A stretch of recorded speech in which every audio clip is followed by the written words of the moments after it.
sometimes especially the long haulers, there's more chance of plaque or clot formation. So what could be happening is there's either spike proteins that need to be detoxed. Like we talked about, there's like two theories. One is like there's spike proteins that need to get detoxed. So taking the nattokinase basically breaks down the clots or mini plaques that got formed, and it's releasing the spike protein back into your bloodstream to try to clear it out. And so if your body can't clear that spike protein out fast enough, it could cause more symptoms or more of like an illness again. Hey guys, welcome back to the Digest This podcast. I'm your host, Bethany Cameron, and we are covering hot topics today. I mean, hot topics, so hot that we had to break it up into two parts. So this is part one only that you're listening to. So make sure that you stay tuned for part two coming next week. I mean, we cover Ozempic, we cover long COVID, long haulers, the vaccine, misconceptions. We talk about thyroid dysfunction, ways to naturally heal, and it could be just from thinking. We are talking so many different things right now, and literally to the very last bit, which is in part two, you're going to be mind blown. I was even mind blown. We have Dr. Bradley Campbell on, and I just got done interviewing him, and I already want to have him back. It is phenomenal. So if you have been suffering with long COVID, if you got the vaccine or maybe you didn't get the vaccine, we're talking about some side effects, ways maybe to detox from it. We're talking about Ozempic, maybe some helpful things that Ozempic could do, and also some side effects from taking it and what you should really be taking it for. We're talking about the benefits of hydration, which a lot of people may not even know about. We talk about caffeine, so many different things. So listen to the very end. You guys are going to love it. Thank you so much, Dr. Bradley, for coming on the show today. It's a pleasure to have you. Yeah, thanks so much for having me, Bethany. I really appreciate it. Yeah, so we've got some juicy questions today, and I always like to start out my podcast just with some rapid fire questions, yes or no. So there's about maybe like 5 or 6 questions, and you can only answer yes or no, just to kind of pique the listener's interest. Are you ready? Ready. All right. Are people still struggling with long COVID? Yes. Are people still getting the booster jab despite the new science and studies coming out from the negative effects it may have? Yes. Is it true that the V was never FDA approved? Yes. So are we still in a state of emergency? No. Last question. Was the V only approved for emergency use? Yes. Lately, I've been drinking a lot of water, which is a good thing. But the bad thing is that I get up in the middle of the night to pee and I have a hard time falling back asleep.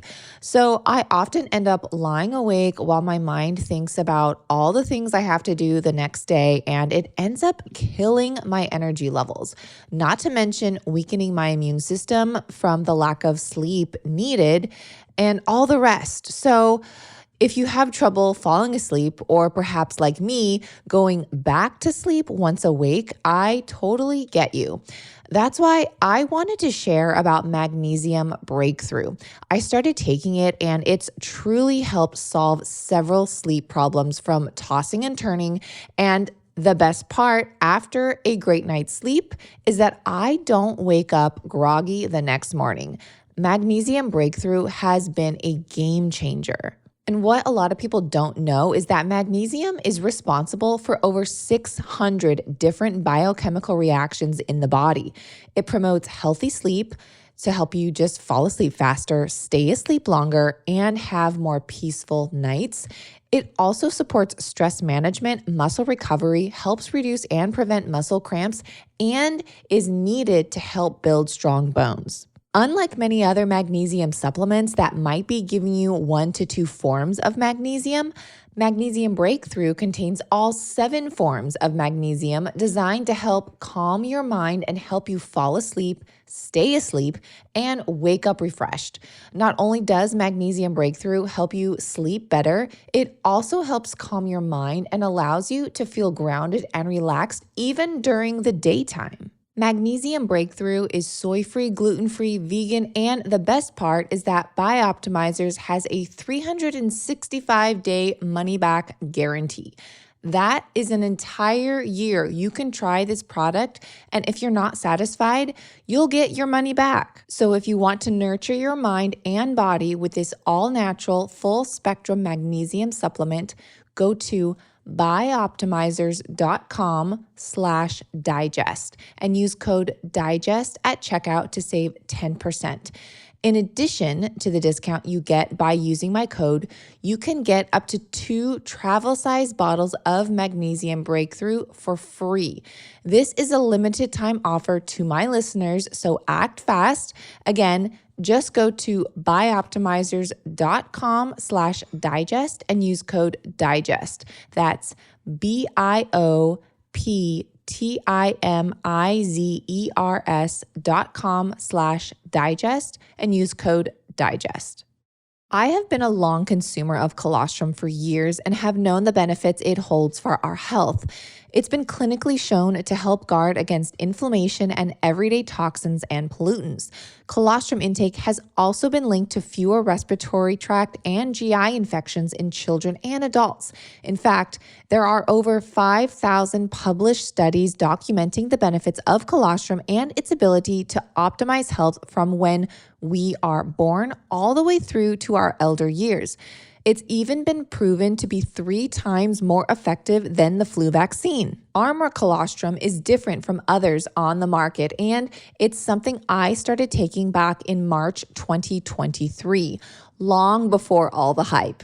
They use a proprietary cold chain biopotent technology that distills over 200 functional nutrients, guaranteeing the highest bioactive integrity and bioavailability. Another thing I personally love about this company is that they only extract and use the surplus colostrum from grass-fed, pasture-raised happy cows that are no longer needing it to supply their young. So you know you're not taking away from animals that need it. Only the surplus colostrum is used, and Armra makes sure they are getting only the best from healthy USA cows from family farms. Armra has 3 flavors: orange, watermelon, and unflavored, which is my personal favorite because the unflavored has no natural flavors and just 1 single ingredient. And Armra is the only colostrum on the market that's casein-free, which is the protein most people with a dairy allergy react to. And for those that do not have a true allergy, but rather have a dairy intolerance, the culprit is usually not the dairy itself, but rather the way that it's processed. All commercial dairy utilizes high heat and aggressive processing for pasteurization and sterilization. Unfortunately, this changes the structural shape of the proteins and destroys the omega fat molecules, rendering them unrecognizable to the body as a food. This is what triggers the immune system inappropriately, leading to intolerance symptoms like digestive complaints, rashes, and inflammation. However, Armra's innovative cold chain biopotent technology distills colostrum's over 200 functional nutrients without the use of high temperatures, guaranteeing the highest bioactive integrity and bioavailability. As a result, Armra is actually anti-inflammatory and often well tolerated by consumers who typically would have dairy intolerance otherwise. The cool thing is that if you purchase the stick packs specifically and are not 100% satisfied, you can return the product within 30 days of purchase and receive a refund. So if you haven't tried Armra colostrum but have always wondered, now's your chance. Without any risk if you get the stick packs. Or perhaps you already are a user and lover like myself and prefer their canisters. You can still get a discount when using my code. Just go to tryarmra.com and use code DIGEST to receive a special discount for my podcast listeners. That's tryarmra.com and use code DIGEST on either their stick packs or canisters to receive a discount. Again, that's tryarmra.com and use code DIGEST. First of all, why don't you go ahead and introduce yourself, because I know that you've been taken off social media in the past and you've been censored quite a bit. And why was that? So, my name is Dr. Bradley Campbell. I'm a chiropractic internist just north of Chicago, Illinois, and I'm working on finishing 10 degrees in natural health care. I got 6 done, 4 I'm still working on. And, I finished some of my schools, wrote a book, and then started a nonprofit. And I started doing free online health education through the nonprofit, and turned out that people cared less about the business or the nonprofit than they did about me, because that's how social media tends to work. So I was getting more attention just being me, living my life and educating that way. And that was right at the midpoint of 2020. And I started kind of, questioning pretty quickly what was going on with the pandemic and the response. I think like most everybody can understand that whatever your experience was, everyone has their own story during the pandemic years, but whatever your experience was, most people agree that there was a mishandling of the response. And so for me, what ended up happening was I do a lot of blood work on my patients, and I do yearly blood work on every patient. And I was doing yearly, highly specific inflammatory and cardiovascular plaque testing on my patient. And the lab called me up with an emergency lab reading, and they were like, I don't know what's going on. Your patient might need to go to the ER or the hospital. Call them. They're probably having chest pain. Their NT-proBNP, which is a heart stress pumping marker, was through the roof. Their HSCRP was 32 times normal. Their plaque risk was elevated, their myeloperoxidase, all these like technical terms. But basically what that means is that their heart was in duress and they thought they might be having a cardiac event.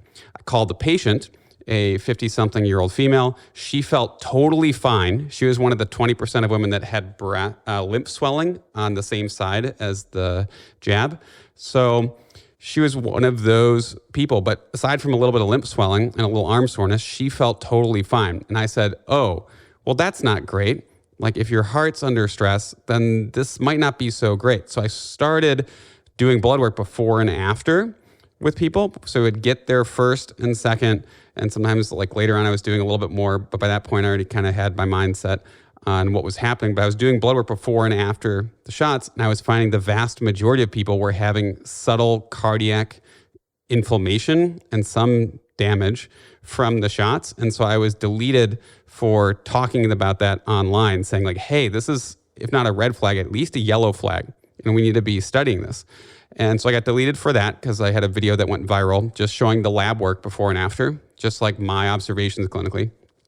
And then I had so my account got to like 30,000, got deleted, got up to 90,000, got deleted again. Now I'm up to like 300 something.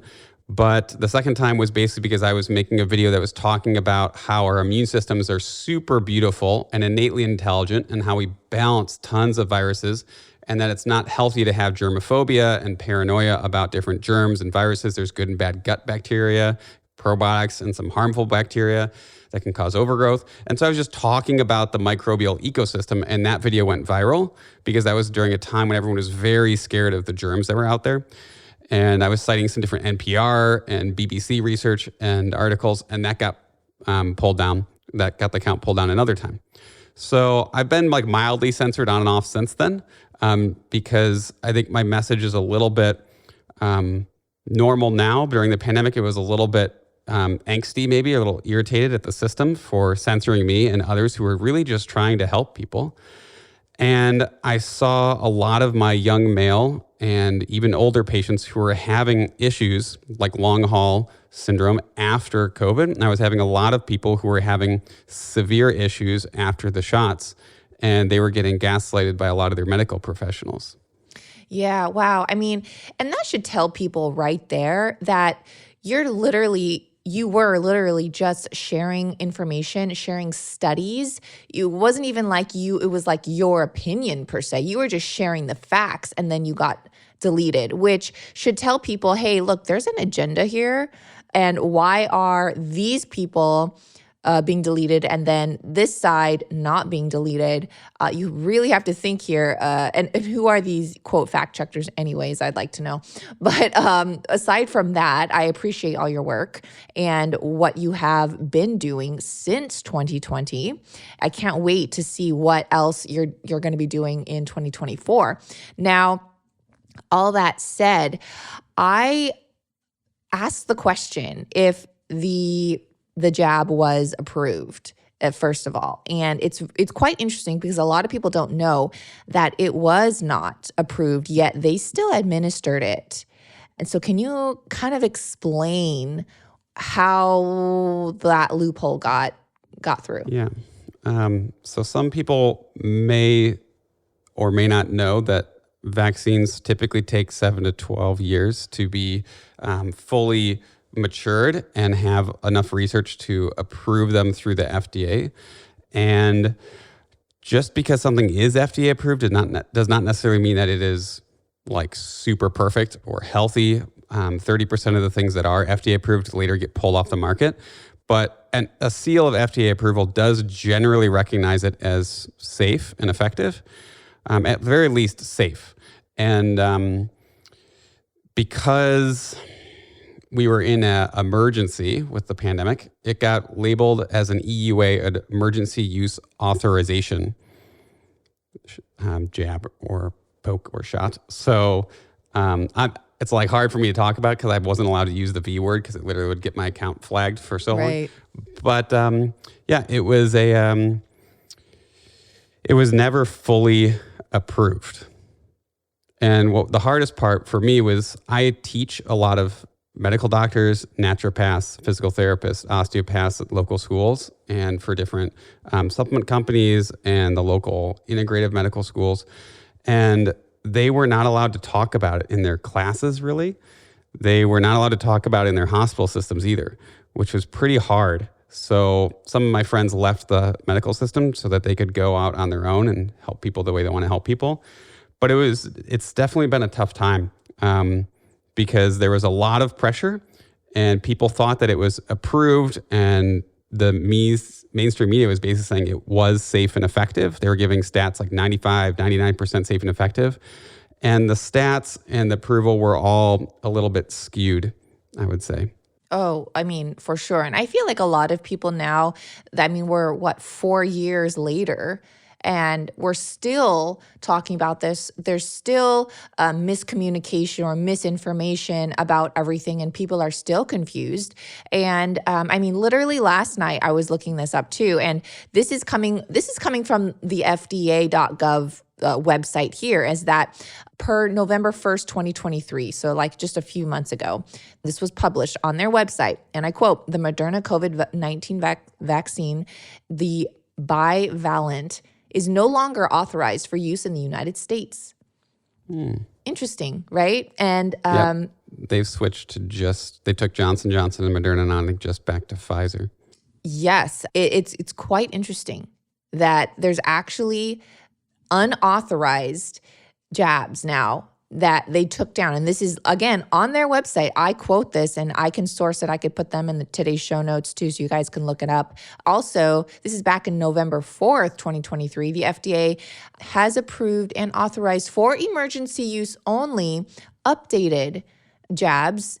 And this is the 2023 and 2024 formula.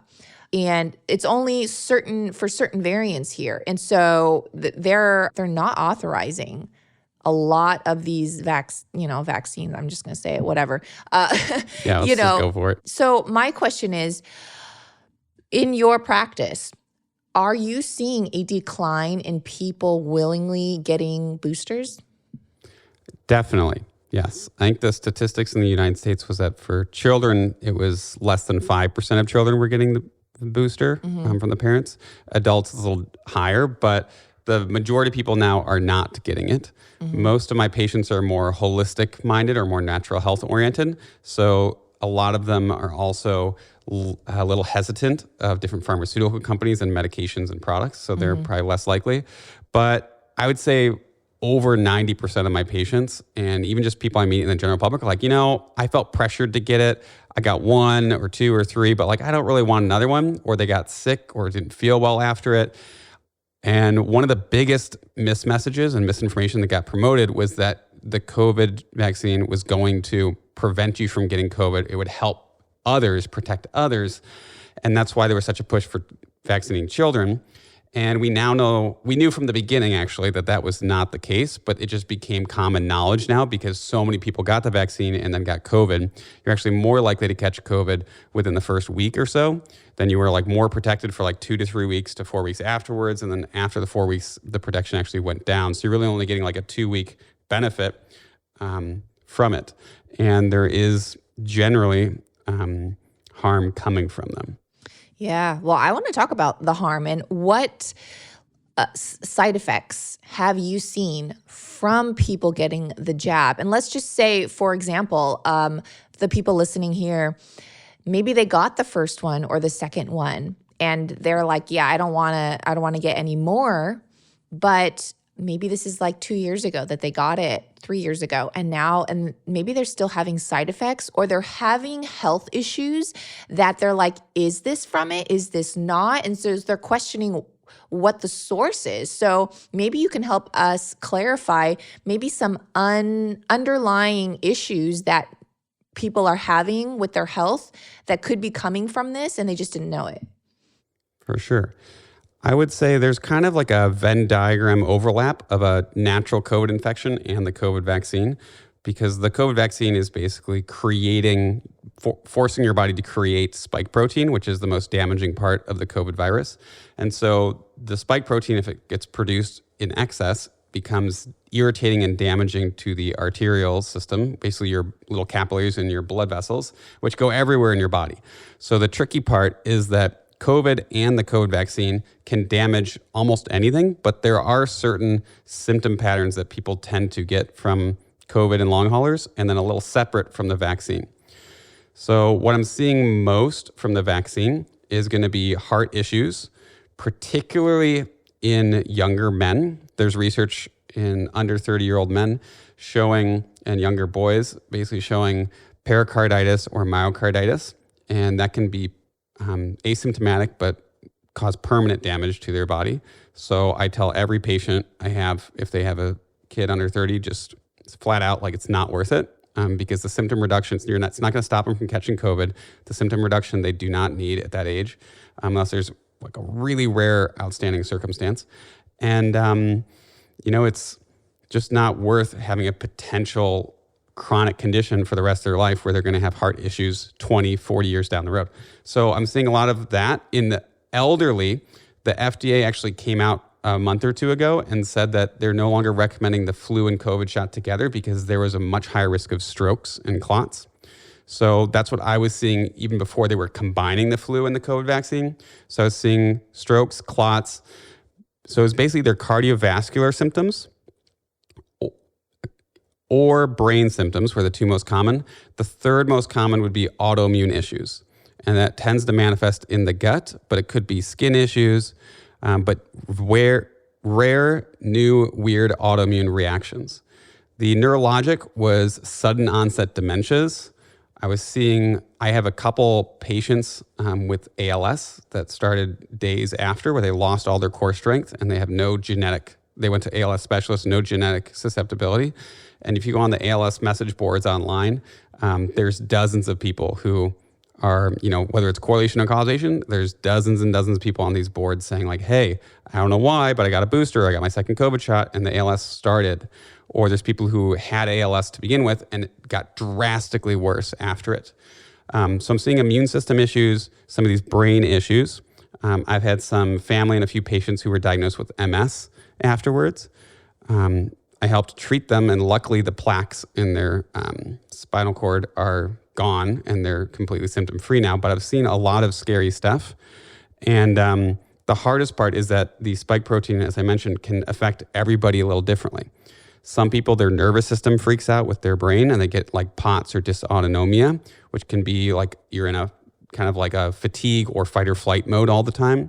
Some people, it's the mental health, like brain health type issues. Yeah, I've seen a lot of people with anxiety. I was just going to say like anxiety through the roof. It's been kind of a disaster mode, honestly, trying to help these people because there's not a lot of research in terms of like how to test for what went wrong or what to help. Luckily, people who are trained in hands-on healing like myself seem to be getting the best success. And you just support the person as much as you possibly can in whatever way you possibly know how, and they tend to get better. But some people that takes weeks, some people it's taken 2 years. I have one patient who's 3 years in now with cardiovascular issues, and he still can't exercise without heart palpitations that are and SVTs that are so bad he can't go to sleep. He can't even go for like a light jog around the block 3 years later because of the heart damage. So some of these conditions could potentially be permanent. We're just doing our best as physicians who know how to help people heal to try to help them as much as we possibly can. Not a lot of people know that tea bags are full of toxins, and when heated, these toxins can easily leach into your drink. I am trying to educate myself and others more and more as studies and research continue to evolve. Not to mention the toxins and chemicals sprayed on the actual tea leaves and herbs commonly mixed into the toxic tea bags. And a lot of companies are now adding natural flavors to their teas. And we all know from my viral Instagram video that natural flavors are not natural at all. They're made in a lab and are added to products to make you more addicted to that product. Natural flavors, toxins, and chemicals are hijacking our taste buds and disrupting our endocrine system and gut health. That's why I appreciate Peak Tea. They triple toxin screen all their teas for purity, ensuring no mold, pesticides, heavy metals, or harmful chemicals are in their tea crystals. And yes, even though they're all certified organic, Peak Tea still takes the extra step to screen all their powders. Another thing I love is that their green teas, black teas, and herbal teas are in powder form, so no toxic tea bags are being heated. Each serving is individually packed, so you can easily pour one serving right into your cup, coffee mug, or blender. Their cold extraction technology gently extracts and preserves active compounds and phytonutrients from their organic ingredients, distilling them into their most bioavailable and maximally effective form. Their patent technology synthesizes the most bioactive isolates from whole food sources to deliver payloads of essential nutrients into your cells for enhanced absorption. And if you're looking for a coffee alternative, Peak Tea has a blend called Chaga Energy Elixir, which is 100% caffeine-free, yet still gives you energy without the jitters and can even provide a calmness at the same time. The adaptogenic properties of their wild harvested chaga, burdock root, and North American ginseng support cellular rejuvenation. And like all their teas, this blend is organic and contains no natural flavors that, like I mentioned, surprisingly, many tea companies are adding to their products now. So be on the lookout for that, you guys. Another top seller from Peak is their ceremonial grade matcha powder. This one is actually quadruple toxin screened because matcha powder can be so heavily sprayed, and it's a rare find to come across a good quality source free from chemicals. So there's zero preservatives, zero refined sugar or additives, and it contains EGCG, known to help firm and brighten skin, as well as L-theanine, which promotes calmness. And it gets even better, you guys, because Peak Tea offers a free return policy within 30 days. So if you try something and you're not happy with it, just send back what you didn't use for a refund. You guys know I have a deal for you as well. So if you go to peaklife.com/digest, you can receive up to 15% off plus up to 2 free gifts. That's PIQUELIFE.com/digest to get a discount and some freebies. We are already into 2024. I cannot believe it. And I'm not going to push any New Year's resolutions. However, cleaning up your personal care products is something I'm seeing a lot of people do for the new year. And I can stand behind that. So, if you brush your teeth daily, and I really hope that's you, because if not, well, that's kind of gross. And may I suggest changing up your personal hygiene routine as the first priority of the new year? But like most of us, we not only brush our teeth daily, but at least twice a day. And that's a lot of exposure to chemicals that could accumulate and take a toll on your health. Fluoride is the most common ingredient used in today's toothpaste, and it can truly affect our health. And according to the International Association of Oral Medicine and Toxicology, fluoride can contribute to acne and other skin conditions, thyroid dysfunction, TMJ, high blood pressure, and even neurological problems. And acute high-level exposure to fluoride can lead to abdominal pain, nausea, vomiting, and even muscle spasms. Thankfully, there's a new ingredient proven to be just as effective as fluoride and completely non-toxic. It's called hydroxyapatite, and it's the active ingredient used in Bite toothpaste, non-toxic bits.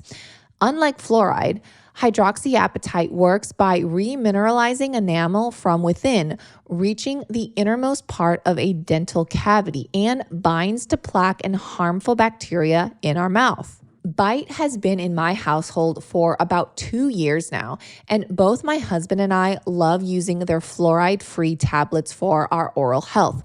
I even love their mouthwash tablets that are so convenient to travel with or just keep in your purse for a quick mouth refresher.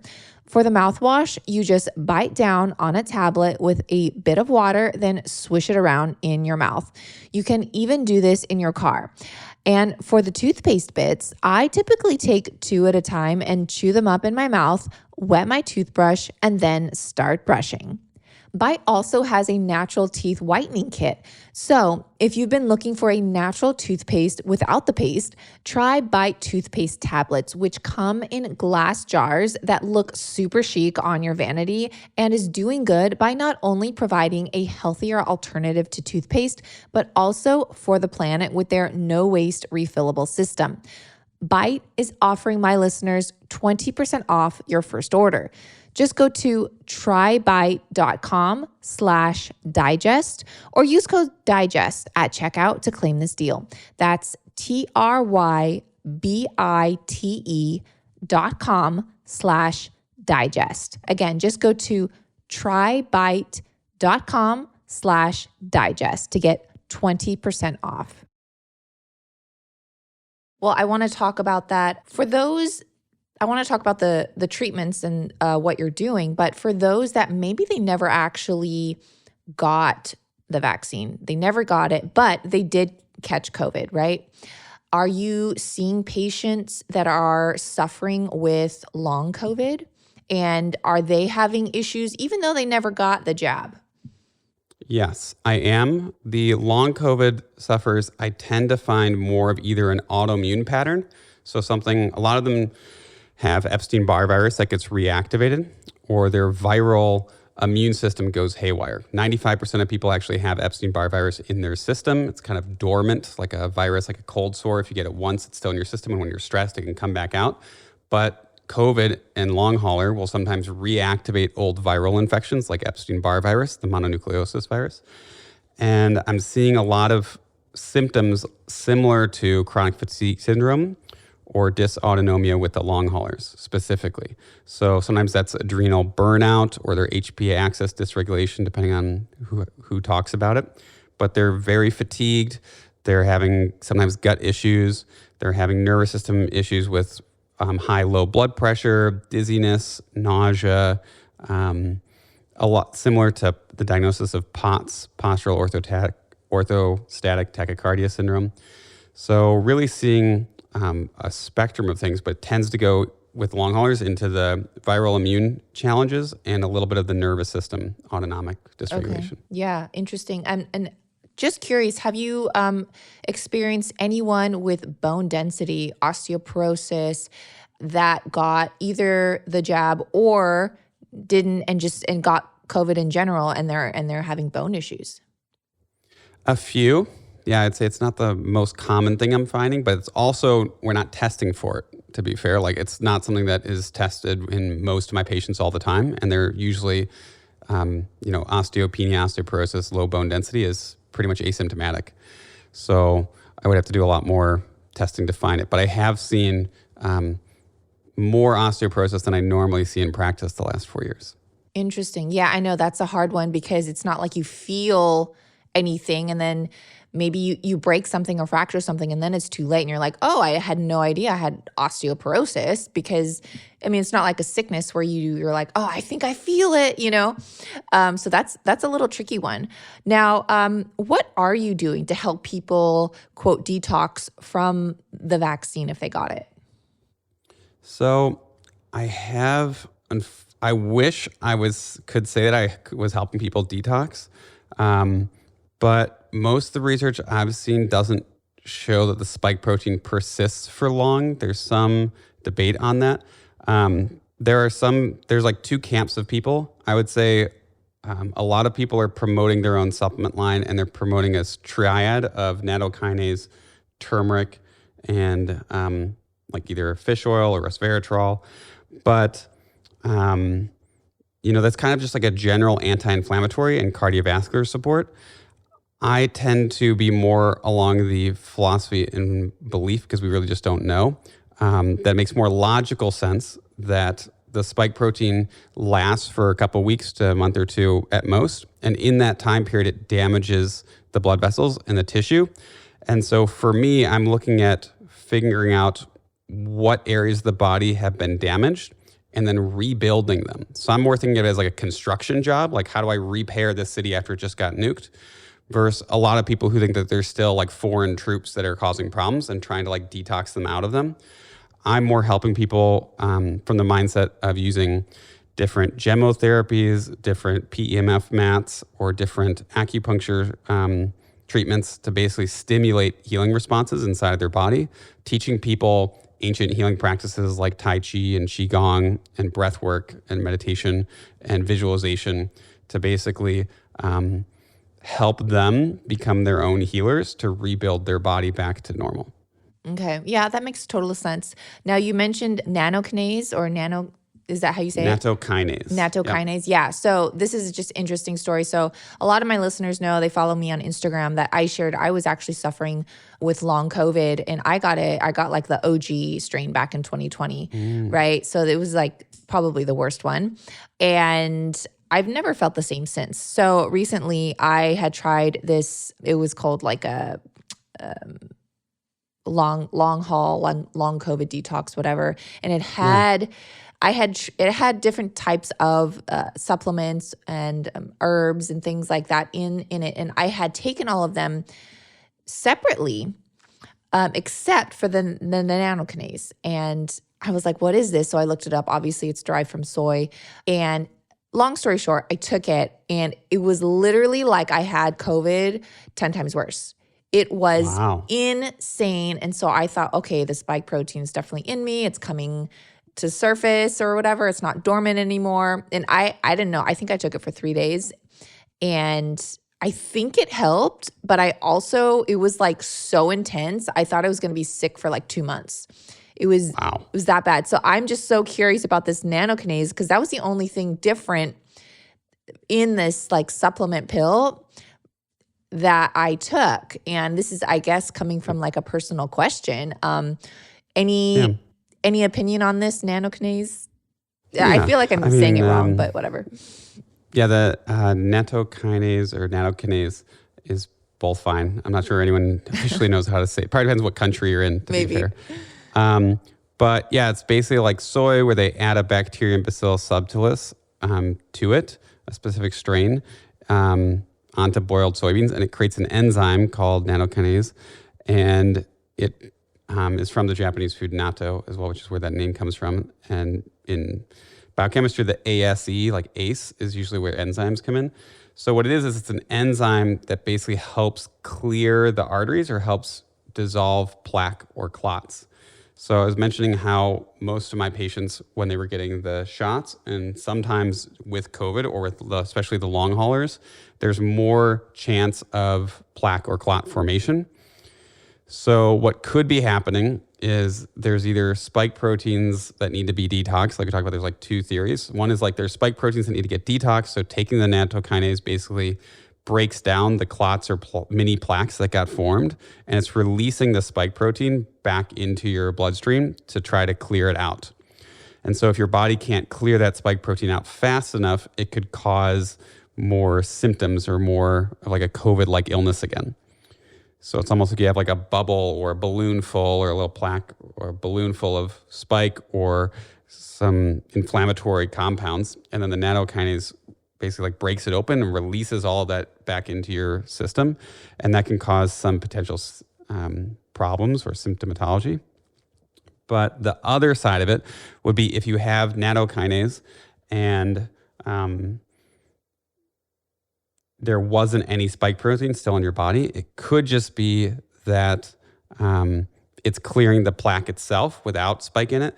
And if you do have some subtle inflammatory markers like homocysteine with not the right detox and methylation of B vitamins, or if you have other kind of like nutrient deficiencies or health issues that are going on, then breaking up the clot can create a little more inflammation inside of your body, and managing that with an already kind of stressed system or potentially nutrient deficient system that can't handle breaking it down could also irritate the cardiovascular system and mimic some of the original COVID symptoms too.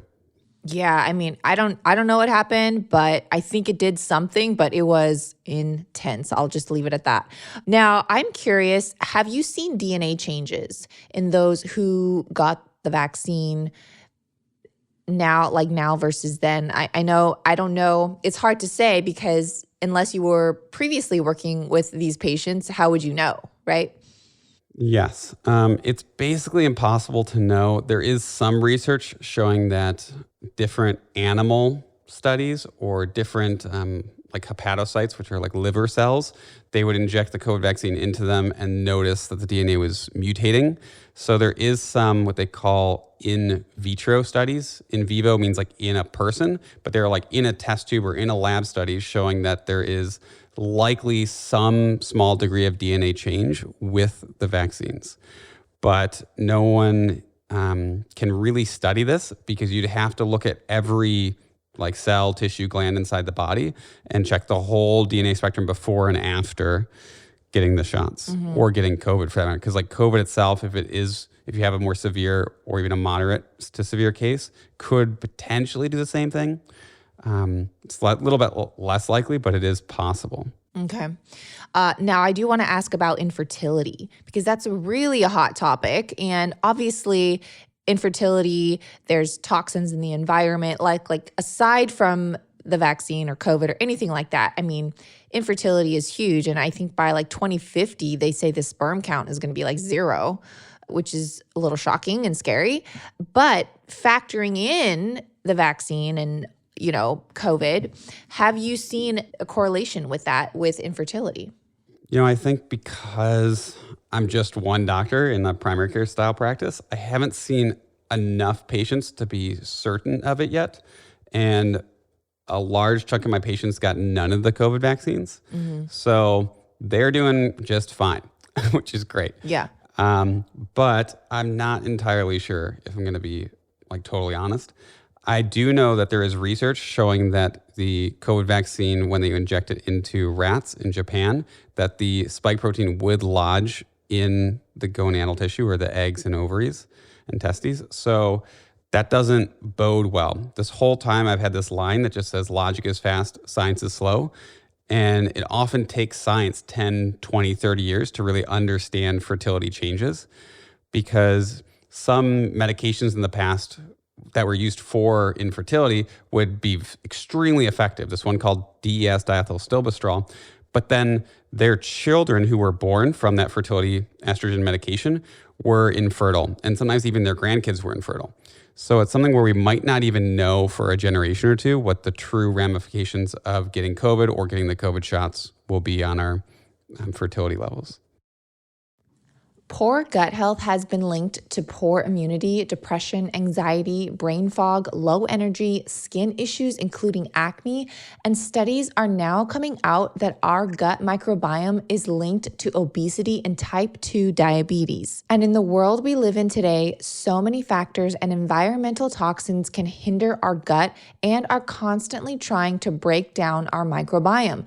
Now, it's not practical we go off grid and live away from society to avoid all these things. So it's important to combat them with a good probiotic and prebiotic to give our gut support and skin in the game to fight off infections and help us live our best life full of vitality, energy, clear skin, and regularity. But not all probiotics are created equal. In fact, many don't even make it to the grocery stores alive. So you just wasted your hard-earned money on something that is basically dead. That's why I trust Seed's DS-01 Daily Symbiotic Capsule. This is a prebiotic and probiotic in one. If you've ever seen me in my Instagram stories showing you what Seed's capsules actually look like, it's pretty cool. That's because it's a capsule within a capsule. So if you open up the first capsule, there's actually another capsule inside. Seed's Daily Symbiotic is a prebiotic and probiotic to support gut health that has completely revolutionized the daily supplement world, designed to make its way all the way through your stomach and survive your stomach acid, with studies even showing its 100% survivability rate. And I'm pretty sure we all know what probiotics are. They're the good bacteria we need inside our gut. But without the prebiotics, the probiotics will die. You see, because probiotics are also living organisms and they need food too. That's where the prebiotics come in. They help feed the probiotics, helping them to survive in our body, which is what we want. Sources of prebiotics include garlic, onions, leeks, asparagus, artichoke, oats, grains, and legumes. But for many people with digestive issues, all these foods are off limits because they can cause other issues. And if you follow a grain-free diet or paleo diet, then oats, legumes, beans, and other prebiotic-containing grains are off limits too. So to make sure you are getting the full benefit of taking probiotics as well as getting what you paid for, Seed's Daily Symbiotic is what I would recommend to all my friends and family. And if you're not sure if you want to take the plunge, Seed is offering my community a whopping 25% off your first order so you can try it and see if you like it. They will send you a super chic glass bottle filled with all the goods. Then they have an eco-friendly, sustainable biomaterial refill system delivered each month after that. And you can cancel anytime. So even after the first month, you can cancel if you feel like it's not for you. But let me tell you, if you are taking a probiotic anyways, why not switch to Seed and experience the array of benefits countless others, including myself, have? And if you're not already taking a probiotic or prebiotic, take this as your sign to take back your health now. Just go to seed.com/digest and use code 25digest to get 25% off your first order. Again, that's seed.com/digest and use code 25digest to get 25% off. Make sure it's all lowercase. So I do want to kind of segue into toxins and infertility and what are the most common ways we come in contact with toxins every day? Like, what are the most common things or ways that we're just coming in contact with toxins that we may not even realize? Yeah. I'd say the biggest ones are what we eat and drink. And then third would be anything on our skin. Fourth would be what we're breathing in. So I like to keep people in a more positive light and remind them that their body is innately intelligent and every breath, pee, sweat, and poop is a detox. And you can become your own infrared sauna to detox yourself if you were to exercise to the point of sweating. So like, infrared saunas are the kind of the trendy thing to detox right now. And they basically, infrared rays heat you inside out. And I love my infrared saunas that I have.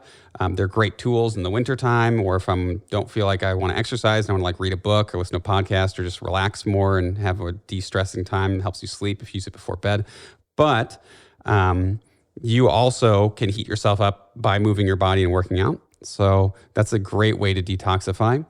And just, the main ways people get toxins in their body is through their mouth and food, water, and then through their skin. And so unfortunately, our tap water in this country is no longer clean almost anywhere. And I use this line: if you're not testing, you're guessing. And I think it's really beneficial to test your water to see what is in it. At the very least, you can look it up at ewg.org, and they have a tap water database. And you can look for, usually within the last few years, they have testing for local zip codes, at least in the United States. And you can find what carcinogens, what toxins, what hormone, endocrine, fertility disruptors are in the water. I don't believe they always test for atrazine, which is one of the most commonly known hormone disruptors, but they have different chemicals of a variety of types that are quite frankly a little frightening. If I go to just city of Chicago, they have 22 different contaminants in the water listed, and the top ones all relate to cancer. And over 80% of Chicago pipes are lead containing, so leaching little bits of lead, which is also lowering people's IQ, risk for cancer and heart disease and dementia and other things as well. Yeah, well, when you mentioned atrazine, I mean, if people don't know what that is, that actually, there was a study that, I think I talked about it like a year ago on my Instagram, how I'm sure you're familiar with the frog and how it changed from male to female or female to male, one or the other, because of atrazine. I mean, talk about hormone changes. Yeah, it was basically making the frogs homosexual. It's so pretty crazy. Terrible. I mean, my water filter is AquaTrue. I can put that in today's show notes in case you guys want to, but I'm curious what water filter you use. I'm actually in my basement right now. I'm looking at 5 different water filters that I'm about to do a month-long test on. Oh, because one of the things I've gotten into in the last 2 years is doing more water testing, because people were wondering what about the Berkey versus the AquaTrue? And now Berkey is getting run out of business by the government and the EPA. And so there's this whole controversy on which water filter is better. And the big 3 were Berkey, Clearly Filtered, and AquaTrue. And honestly, I think they're all amazing. They all have their pros and cons. And something is better than nothing. Big picture perspective, we have water. Yes, it's a little toxic, but just being grateful that we have enough water here compared to third world countries is something to be massively grateful for. That said, AquaTrue is great. The only downside is you have to usually add some minerals back into your water. Yeah, and I do that for sure. And it's a $15, dropper, and it lasts a while. So I definitely add the minerals back in because it cleans it so well. It even takes out the good minerals. So, yes. But we put them back in. I'd rather have that than the alternative. I'm curious though, you mentioned Berkey. We do have a Berkey, but that's just for a backup. But we have one, but I'm so curious. First of all, so we live in California, so we could only get the small Berkey, which if people don't know, California has really stupid rules. I'll leave it at that. So we can't get the larger one. But did you say that they're being confiscated or they're being what's going on with that? Yep.